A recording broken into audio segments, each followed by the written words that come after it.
Hai semua, hari ini kita nak kupas satu masalah komunikasi kat tempat kerja yang rasanya semua orang pernah kena, tapi tak ramai yang faham betul-betul puncanya.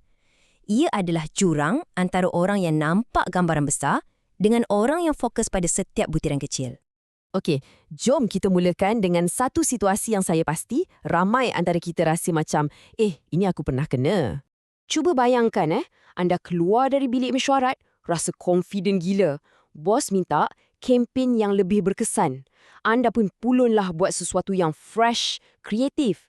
Tapi bila bentang, rupanya dia cuma nak 3 iklan Facebook baru dengan butang call to action yang besar. Alamak, fresh kan? Dan kalau kita tengok dari sudut seorang ketua pula, lagi pening kepala. Anda rasa arahan anda untuk tingkatkan kepuasan pelanggan tu dah cukup clear. Tapi yang tim anda bagi balik ialah laporan data berjela-jela, bukannya plan tindakan yang anda nak. Mesti anda tertanya-tanya, kat mana yang tak kena ni?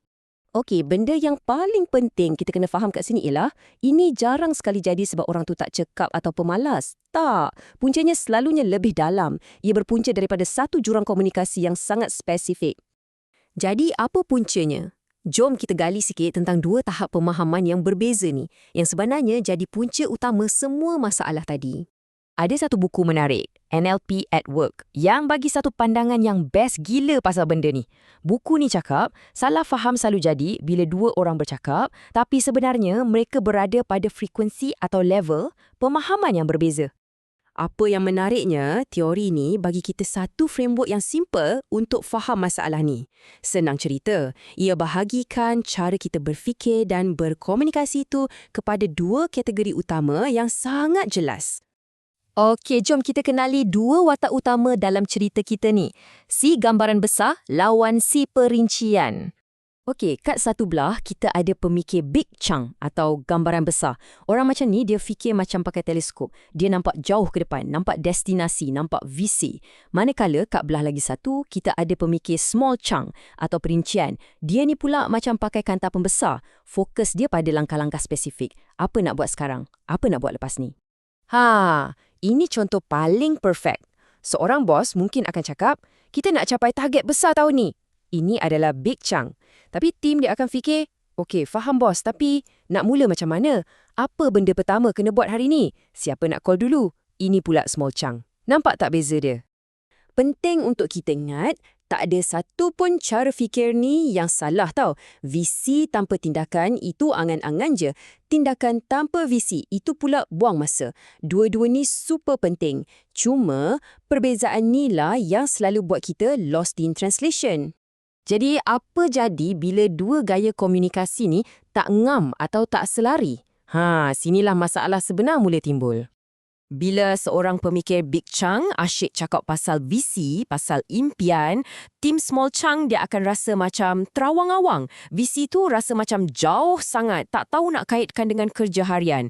Sebaliknya pula, kalau tim terlalu fokus kat detail sampai lupa gambaran besar, mereka mungkin akan hasilkan kerja yang perfect dari segi teknikal, tapi langsung tak capai matlamat asal. Hasilnya, semua orang frust, kerja sangkut. Jadi, kata kuncinya kat sini, masalahnya bukan sebab orang tak faham. Diorang faham.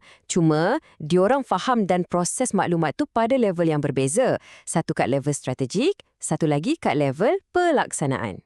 Berita baiknya ialah, jurang ni kita boleh rapatkan. Jom kita beralih kepada jalan penyelesaiannya. Macam mana kita nak synckan komunikasi ni supaya semua orang boleh berjaya bersama-sama. Cara nak selesaikannya sebenarnya lebih simple dari yang kita sangka. Ada 3 langkah je. Pertama, kita kena sedar dan akui yang 2 tahap pemahaman ni memang wujud. Kedua, tengok keadaan. Adakah tim perlukan semangat dan hala tuju atau mereka perlukan arahan yang jelas step by step? Dan yang ketiga, yang paling penting, kita ubah cara kita bercakap supaya kena dengan apa yang mereka perlukan. Inilah kualiti seorang pemimpin yang betul-betul power. Dia ada kebolehan untuk switch. Sekejap dia boleh cakap pasal matlamat 5 tahun akan datang, sekejap lagi dia boleh bincang apa yang perlu siap sebelum lunch hari ni. Flexibility tu yang penting. Dan bila jurang ni dah tak ada, percayalah, magic akan berlaku. Visi jadi jelas, setiap tindakan jadi bermakna dan kerja bukan saja jadi lebih smooth, tapi semua orang rasa lebih puas hati. Okey, sebagai penutup, saya nak tinggalkan anda dengan satu soalan untuk difikirkan. Anda ni secara semula jadi seorang yang fikir gambaran besar ke atau seorang yang sangat teliti pada perincian? Dan yang lebih penting, apa yang tim atau rakan sekerja anda perlukan daripada anda sekarang ni? Bila kita faham jawapan ni, barulah kita boleh mula merapatkan jurang komunikasi tu.